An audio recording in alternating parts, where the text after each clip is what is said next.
Hello and welcome to our presentation on remembering Hurricane Carol. In 2024, we remember the 70th anniversary of the hurricane's landfall here in southern New England. Certainly, the newspaper headlines of the day told the complete story: storm loss and fatalities from Long Island into New England, along with considerable damage from both wind and storm surge. In 1954, there were 8 tropical cyclones in the Atlantic, Carol being the third of them, from August 26th to August 31st. The 1954 season was a bit unusual in the sense that really Florida and the Gulf Coast were spared from impacts from tropical systems. New England and the mid Atlantic states were affected by 3 destructive hurricanes, being Carol, Edna, and Hazel. And it's interesting considering that 5 to 10 hurricanes are predicted to strike New England each century. Having 3 storms make landfall in one year is certainly extraordinary. So here's the timeline and track of Hurricane Carol.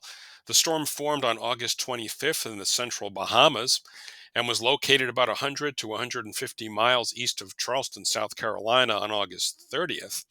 And then on August 31st, Carol made landfall as a Category 3 hurricane on Long Island and then near Groton, Connecticut. And it's interesting to note that Carol was the last major hurricane landfall in southern New England, major hurricanes being defined as Category 3 or greater. So it's been 70 years as of 2024. This was the most powerful storm to strike New England since the hurricane of 1938. Winds of 80 to 100 miles per hour were reported in eastern Connecticut, Rhode Island, and eastern Massachusetts, with a gust to 130 miles per hour on Block Island.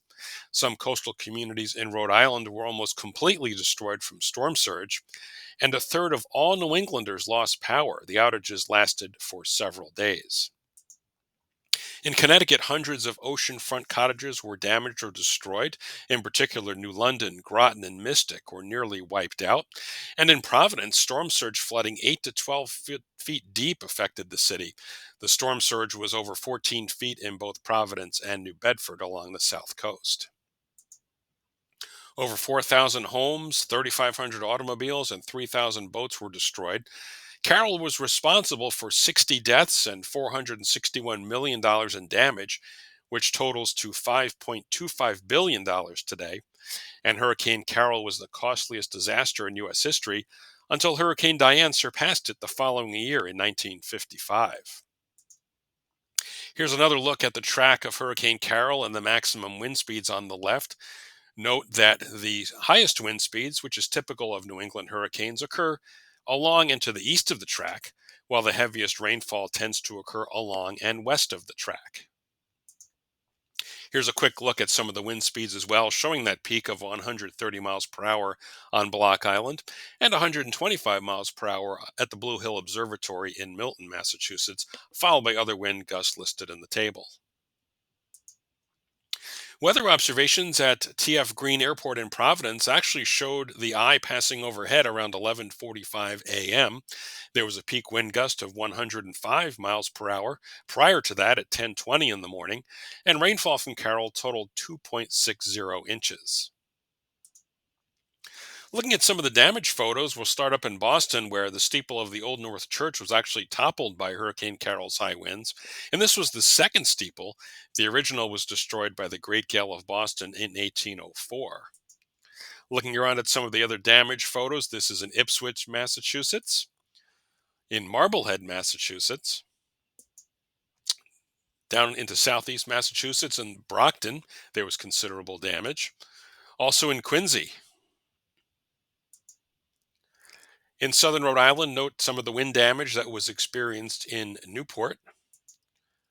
And in Providence, again, as we talked about, storm surge was really the greatest factor. You can see the present day view on the left and the view of flooding during Hurricane Carol on the right. Certainly very considerable, very deep. You can see several cars and even a bus submerged. Here's the view of Westminster Street from Eddy to Market Square, the present day on the left, and the flooding that was occurring on the right. In Bristol, here's the view from State Street during the height of Hurricane Carol. You can see again the present day view on the left and the storm surge flooding on the right. Also, storm surge flooding in Rhode Island. Most people have seen the picture of the Edgewood Yacht Club on the left that was destroyed during the storm and rebuilt. But also Matunic and Galilee. A lot of fishing boats were destroyed during the storm. And on Martha's Vineyard, there was quite a bit of storm surge flooding and wind damage as well. You can see those pictures in this image here.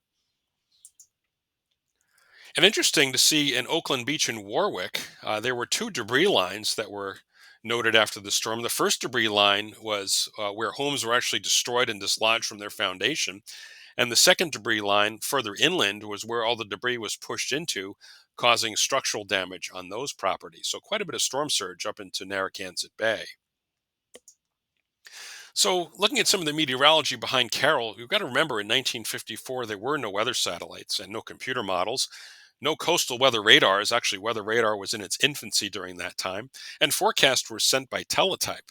So, forecasters really relied heavily on weather observations that were primarily located at airports, on upper air balloon soundings like we have today, but a lot was on rules of thumb, intuition, and just knowledge of basic weather patterns.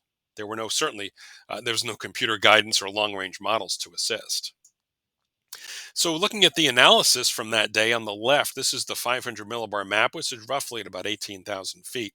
This is a fairly classic pattern for New England hurricanes. You have an upper low or what's called a deep trough over the eastern U.S., and that helps steer the hurricane actually toward the coast and kind of captures it. So, in this kind of pattern, this really helps draw any tropical cyclone in toward the New England region. Now, Hurricane Edna would actually strike 2 weeks later on its heels, made landfall on Martha's Vineyard as a Category 2 hurricane. Hurricane force winds affected much of the coastline, gusts of 120 miles per hour on the Vineyard, 110 miles per hour on Block Island, and 100 miles per hour at Hyannis. These winds caused widespread power outages, including just about all of Cape Cod. The storm surge reached about 6 feet. It caused flooding and heavy boating damage, but not to the extent that was caused by Carol. But damage in Connecticut and Rhode Island was mainly in the areas already affected by Hurricane Carol that were more vulnerable to additional damage. Several streets were washed out, and several rivers rose above flood stage as well. So here's some photos we were able to find from Hurricane Edna on Martha's Vineyard, again, where most of the damage was concentrated on Cape Cod and the islands. You can see boats piled on shore and also some significant storm surge flooding on the island. So really, the key that we want to come across is, yeah, it's been a while since a landfalling hurricane. Remember, Hurricane Bob was the last landfalling hurricane in 1991, and Carol was the last major hurricane landfall, which was in 1954. So our advice is really to be prepared before a hurricane strikes. It only takes one storm. Here are some links you can follow for if you live in Connecticut or Massachusetts or Rhode Island. These are some good preparedness links. You can also go to ready.gov/hurricane for additional preparedness information. And the hurricane evacuation zones are something we don't always talk about here in southern New England, but you may not live in one, but maybe you work in an evacuation area. Maybe you work in Boston or Providence or areas of Cape Cod, or you go on vacation in these areas. So it's always important to know your zone.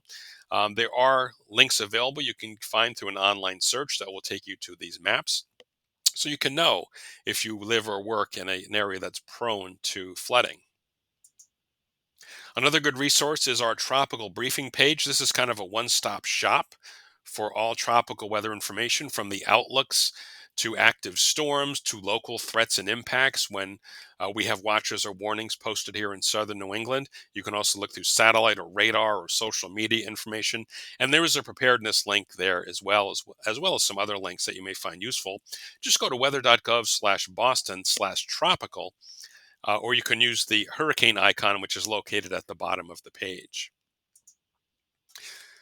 So, in addition, we also feature a number of these types of story maps. You can find more information on Hurricane Carol in one of our story maps. Just go to our website, weather.gov/Boston. And on the right hand side, you'll see a tab that says local programs. And the first selection below that says NWS Boston Story Maps. Again, you can find our story map on Hurricane Carol and other notable storms in the past, including the blizzard of '78, the December 1992 nor'easter, and others, as we add to our story map collection. So thank you for joining us for this look at Hurricane Carol, again on its 70th anniversary in 2024. If you have any questions or comments, please feel free to send them my way. My email is listed there. It's joseph.delicarpini@noaa.gov. Thanks for joining us, and we'll see you for our next webinar.